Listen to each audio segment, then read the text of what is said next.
बेटा आज हम शुरू करते हैं एडिशन ऑफ वेक्टर्स।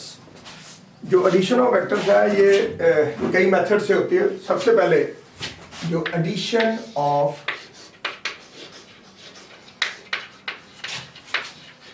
को लीनियर वेक्टर्स, देखो सबसे पहली बात है कि एडिशन ऑफ को लीनियर का मतलब होता है सेम लाइन, सिंगल लाइन और same line. According to author अगर दो वेक्टर्स, दो और तीन ज़्यादा भी हो सकते हैं, अगर दो वेक्टर्स ए एंड बी एक दूसरे के पैरेलल हैं, if A and B are parallel to each other, then they can be represented one after the other on the same line। यानी कि हमने एक प्रॉपर्टी पढ़ी थी, एक होता है ना को इनिशियल, एक होता है नॉन लोकलाइज्ड। नॉन लोकलाइज्ड का मतलब है कि एक वेक्टर को आप उठाकर कहीं भी रख सकते हो, एक वेक्टर को उठाकर आप कहीं भी रख सकते हो। करना ये है कि वो वेक्टर को आप उसकी मैग्नीट्यूड और डायरेक्शन नहीं चेंज करनी। You are not going to change its magnitude or direction। Vector उसी चीज को यूज करते हुए हम इनको एक के बाद एक सेम लाइन पर रिप्रेजेंट कर देते हैं। ये ए है और ये बी है। बेटा आपको याद होगा शुरू में वेक्टर और स्केलर का डिफरेंस समझाने के लिए मैंने आपको बताया था कि आप यहां से चलते हो, पहले ए कवर करते हो देन बी कवर करते हो, तो जो उसका नेट जो होता है ना आर, यहां से यहां तक धागा खुलेगा। वही अब आप यहाँ एक धागा बांधे, पहले यहाँ जाए फिर वहाँ जाए, वो स्ट्रेट लाइन डिस्टेंस जो होती है ना वो वेक्टर का रिजल्टेंट होता है। उसमें स्ट्रेट लाइन डिस्टेंस जो कवर हुआ यहाँ से यहाँ जाने में और यहाँ से जाने में वो सीधा a प्लस बी है। जैसे मान लीजिए कि ये 3 है और ये 4 है, देन स्ट्रेट वे ये 3 प्लस 4 जो होगा वो 7 होगा। ओके, इसमें मैग्नीट्यूड डायरेक्ट एडिशन के बराबर आता है, तो इसको बोलते हैं एडिशन ऑफ कोलिनियर वेक्टर्स। अब इसका एक केस आता है कि ये कोई ज़रूरी नहीं है कि जो आपके पास दो वेक्टर्स हैं वो कोलिनियर तो हैं लेकिन सेम डायरेक्शन भी हो, उसको ऑपोजिट भी बोल देते हैं।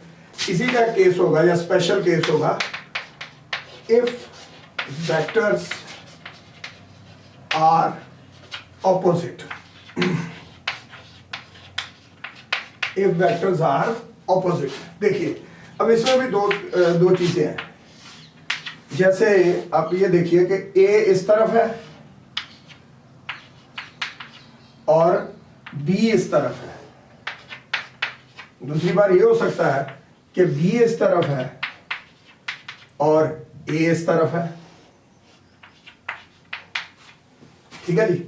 अब इसमें बड़ी सिंपल सी बात है बेटा, मान लो यहाँ जिस जगह मैं खड़ा हूँ ये ओरिजिन है, स्टार्टिंग पॉइंट है।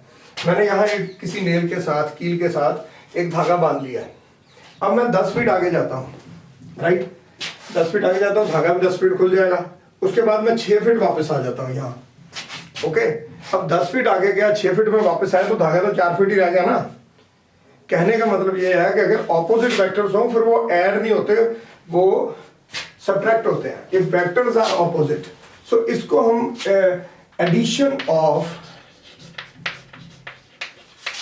नेगेटिव वेक्टर भी बोलते हैं। It is also called addition of negative vector. अब इसमें क्या करते हैं कि इसमें जो रिजल्टेंट होगा, देखो पहले आप ए आगे जाओगे फिर बी पीछे जाओगे। यानी कि मान लीजिए आप यहाँ से 3 मीटर आगे गए और फिर आप 4 मीटर वापस आ गए, तो आपका जो ये रिजल्टेंट है यहाँ, ये जो आपका रिजल्टेंट है वो इस तरफ आएगा, क्योंकि आप 3 मीटर आगे गए।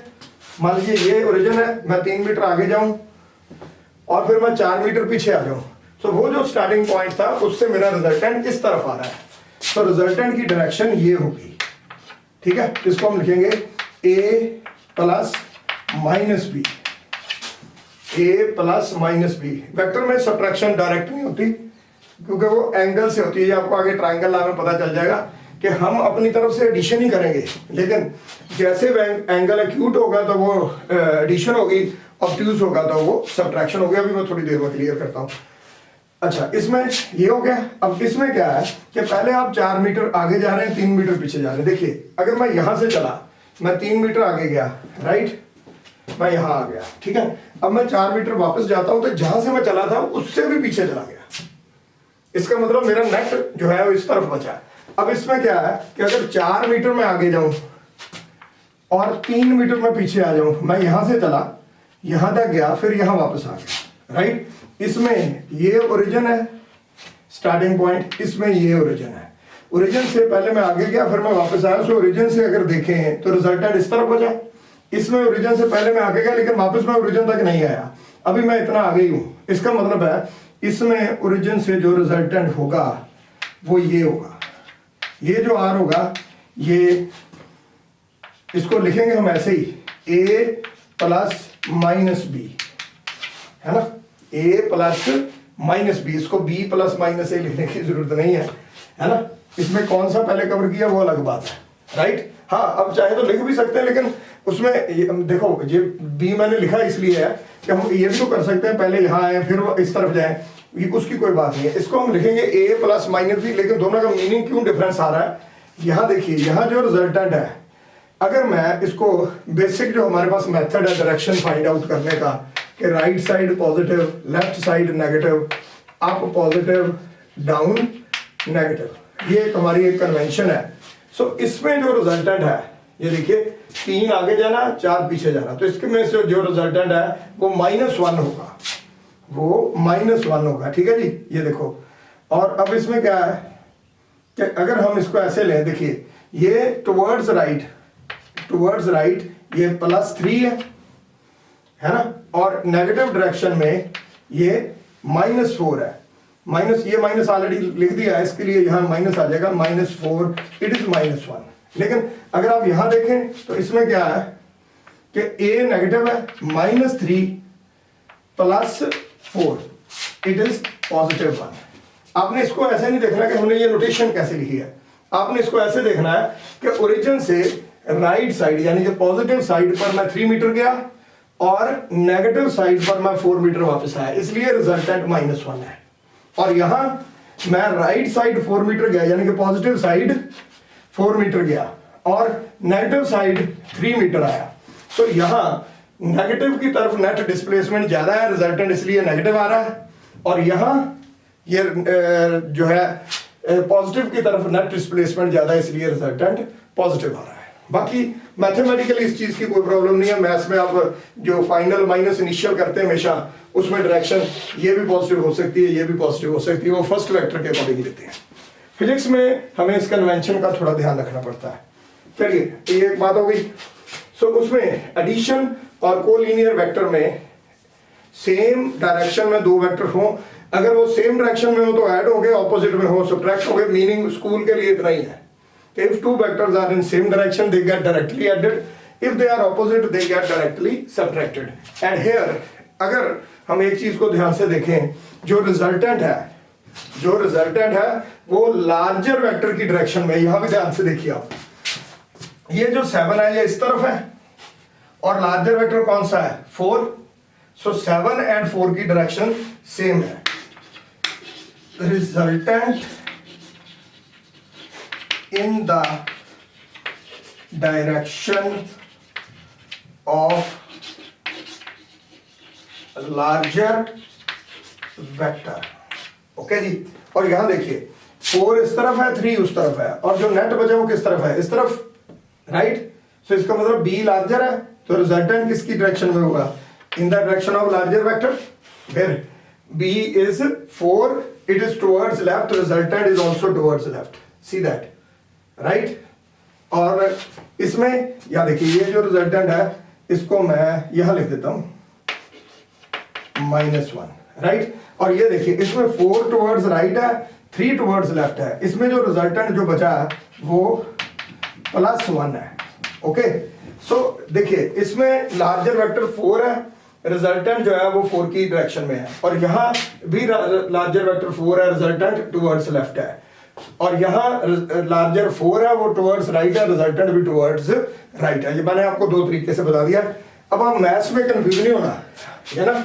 हमारे फिजिक्स का जो मेथड है वो ये है कि resultant must lie whether it is addition, मैं एक लाइन जो टैग लाइन है दोबारा बोल देता हूं, वेदर इट इज एडिशन और it is subtraction, resultant must lie in the direction of larger vector, resultant must lie in the direction of larger vector. Is that clear? अब इसमें आ जाता है triangle law of vector addition.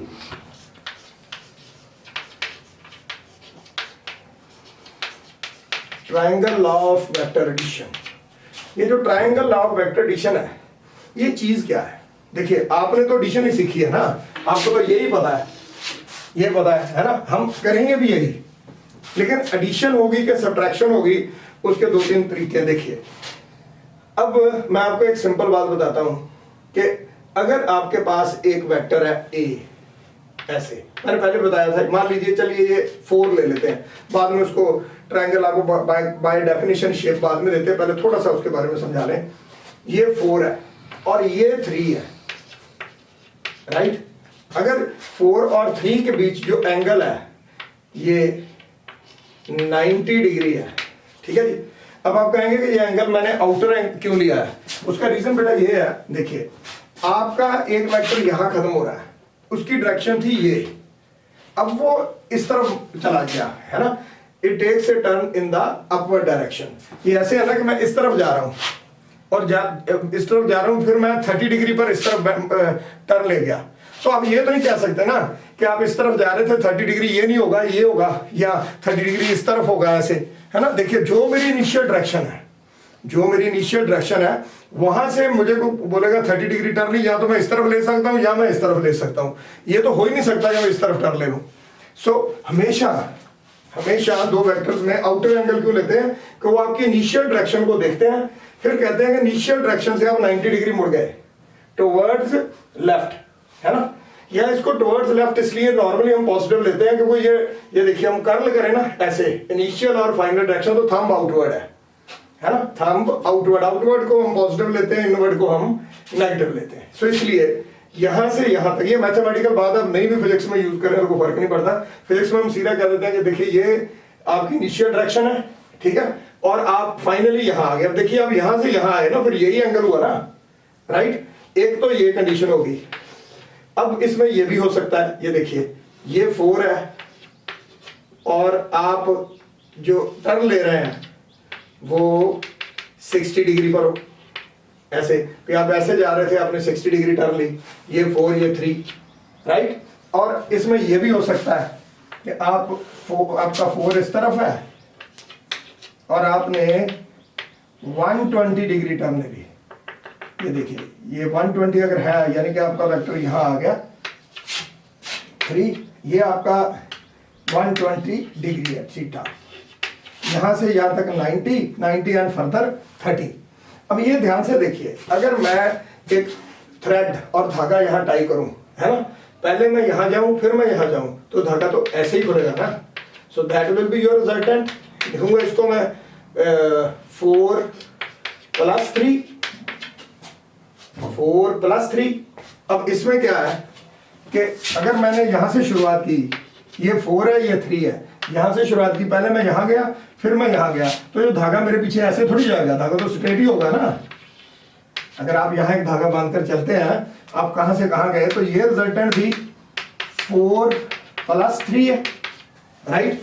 और इसमें आप यहां से चले, इसमें ये ओरिजिन है, इसमें ये ओरिजिन है, इसमें ये ओरिजिन, आप यहां से यहां जा रहे हैं फिर यहां जा रहे हैं, सो आपका जो रिजल्टेंट है it will be like that, or it is again 4 + 3। अब इसमें एक अजीब प्रॉब्लम ये है, मुश्किल ये है कि इन तीनों में रिजल्टेंट की वैल्यू अलग अलग आ रही है, डायरेक्शन की वैल्यू भी अलग अलग आ रही है ना। सो इसको एक्सप्लेन कैसे करना, अब ट्रायंगल लॉ क्या चीज है, पहले मैं इन तीनों एग्जांपल्स को सॉल्व करूंगा, फिर आपको बताता हूं कि ट्रायंगल लॉ क्या है। एक बार रिपीट कर देता हूं, 4 अगर ये 90 डिग्री पर टर्न ले तो ये रिजल्टेंट है, अगर ये 60 डिग्री पर टर्न ले तो ये रिजल्टेंट है, अगर ये यहां से यहां तक 120 डिग्री टर्न ले तो इसका ये रिजल्टेंट। आप इसको ट्रायंगल आपको पहले मैं मैथमेटिक्स बताऊंगा, फिर मैं आपको लॉजिकली जो उसकी जो जैसे स्कूल में डेरिवेशन करते हैं, ताकि आपको पहले समझ आ जाए कि ट्रायंगल लॉ का प्रैक्टिकल मीनिंग क्या है। अब हम नेक्स्ट लेक्चर में अभी करते हैं। थैंक यू, यहीं से कंटिन्यू करें।